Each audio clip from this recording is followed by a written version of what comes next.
Quand j'étais à l'école d'horlogerie, si on m'avait dit un jour que je travaillerais sur des répétitions minutes chez Chopard, à ce moment-là, j'aurais jamais cru. C'était un peu le Graal d'arriver à travailler sur des pièces comme ça.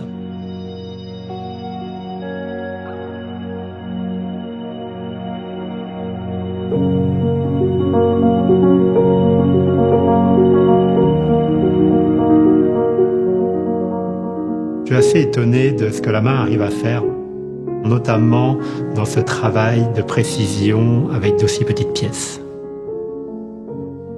Je suis horloger à l'atelier Grande Complication.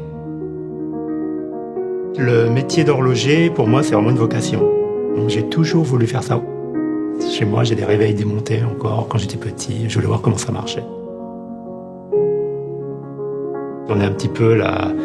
On est ceux qui terminent le travail, mais avant, il y a beaucoup de travail pour arriver à faire toutes ces pièces correctement. Pour qu'ensuite, on puisse les assembler et qu'elles fonctionnent bien. Nous, on reçoit la montre en pièces détachées, donc on a plus de 500 pièces dans des petites boîtes. Et on les assemble depuis le début jusqu'à la montre terminée, contrôlée, vérifiée.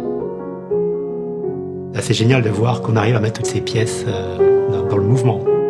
Quand on les voit toutes devant soi et puis qu'on se dit qu'on va mettre tout ça dans un petit espace comme ça, c'est assez incroyable. Mais en fait, on y arrive avec du temps et puis de la persévérance. Le fait de travailler sur des montres qui ont le poinçon de Genève, pour nous, ça nous oblige à être plus précautionneux, plus attentifs à toutes les pièces puisqu'elles ont cette décoration supplémentaire.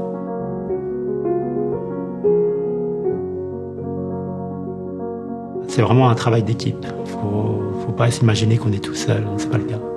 Et on s'entraide beaucoup. On n'a pas tous le même regard sur ce qui se passe. Et c'est important de pouvoir échanger pour toujours essayer de s'améliorer en fait.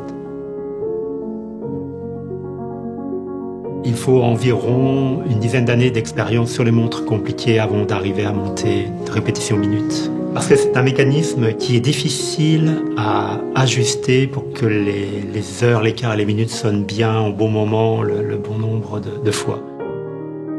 Et ça peut être fait que par la main d'une personne, je pense.